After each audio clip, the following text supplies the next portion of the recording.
Setiap pandangan, pendengaran, apa yang kita rasakan, pasti memiliki arti khusus. Penilaian, pengklasifikasian, sesuatu yang membedakan sesuatu dengan yang lain, pasti mempunyai faktor-faktor penilaian, kriteria tertentu. Contohnya pada saat kita melamar pekerjaan, pasti ada kriteria basic pengalaman, tinggi badan, dan seterusnya. Beberapa faktor atau kriteria yang membedakan pelamar satu dengan pelamar lainnya. Sesuatu yang diterima, sesuatu yang ditolak.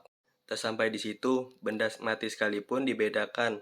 Meskipun sama-sama terdiri dari atom dan molekul, ada kimia anorganik yang membahas tentang mineral, batuan, dan sebagainya. Ada juga kimia organik yang membahas protein, lemak, dan sebagainya. Terdapat sekat, terdapat dinding pembatas, terdapat sifat diskrit yang membedakan satu dengan yang lainnya. Pada pengaplikasian angka kuantum kemarin, kumpulan angka yang di sini berbeda dengan kumpulan angka kuantum yang di sini.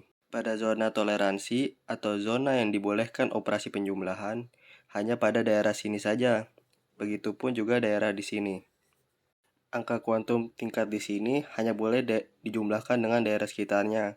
Begitupun angka kuantum di tingkat ini boleh dijumlahkan dengan sekitarnya. Di pengaplikasian pada soal permutasi kemarin, yang membuatnya semudah menghakimi orang lain adalah, kenapa saya bilang begitu? Karena kita menghakimi jumlah akarnya. Jumlah akar pada tingkatan keempat atau nilai 2 merupakan penjumlahan dua angka tingkat sebelumnya, yaitu 1 tambah 1 ini. Begitupun angka kuantum pada tingkat ini merupakan penjumlahan angka kuantum pada tingkat sebelumnya.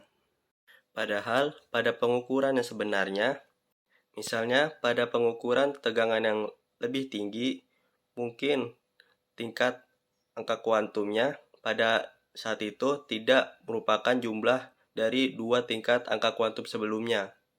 Polanya tidak selalu sama.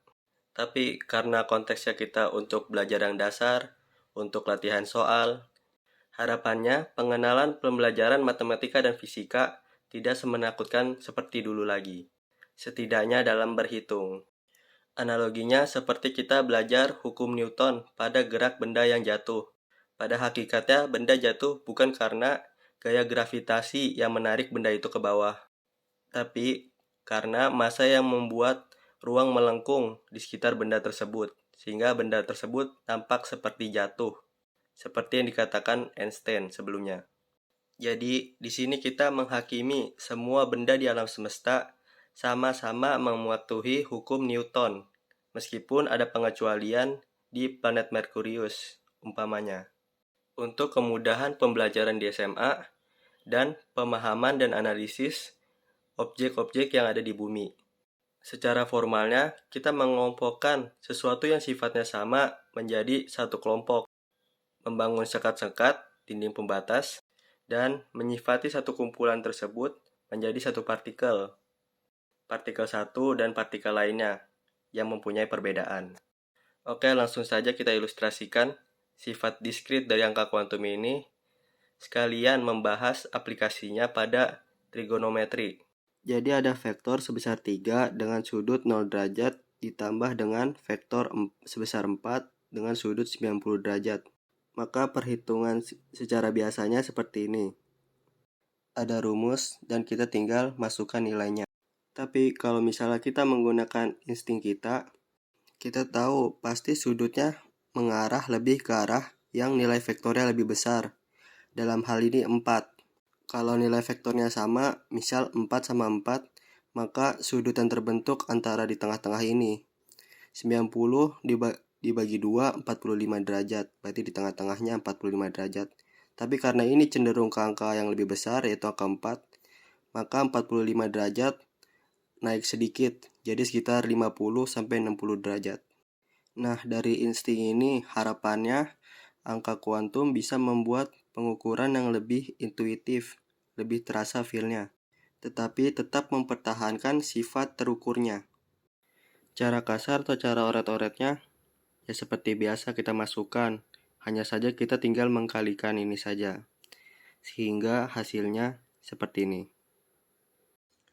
Jadi ya hasilnya seperti dugaan, pasti sudutnya lebih mengarah ke vektor yang lebih besar, ke vektor yang nilainya 4 ini. Jadi kita tidak perlu memusingkan apabila nilai vektor ini jauh lebih besar, sangat jauh dari nilai vektor yang di sini. Misal ini vektor yang nilainya 3, di sini vektornya nilai 100, pasti sudutnya mendekati 90 derajat. Karena sifat diskritnya. Untuk membuktikan nilai sudutnya, langsung saja kita masukkan nilainya di sini.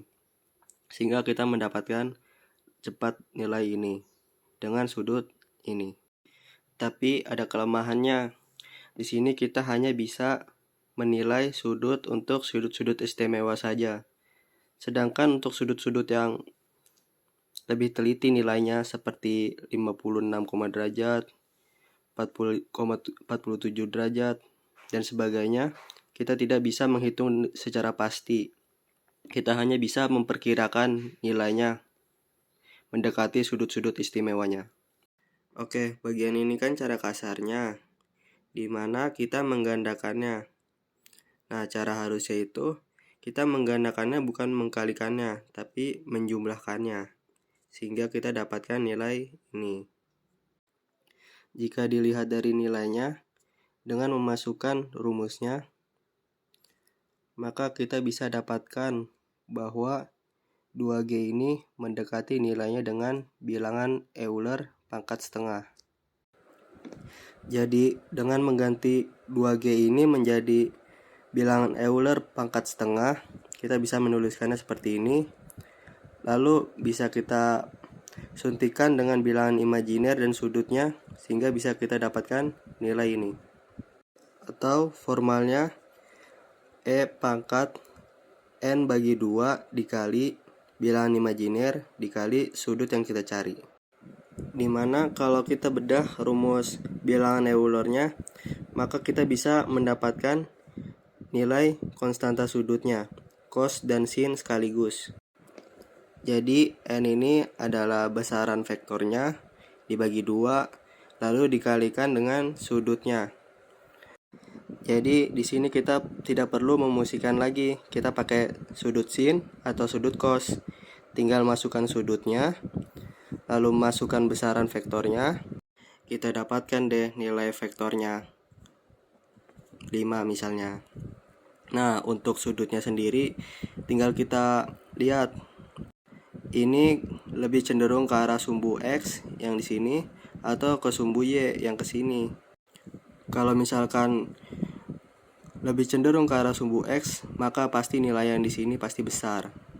Aplikasi angka kuantum di trigonometri ini menggambarkan dua sifat partikel sekaligus gelombang yang nanti ilustrasinya kita jelaskan minggu depan atau mungkin 2 minggu ke depan, atau bisa dibilang cocok loginya lah. Oke, see you next time.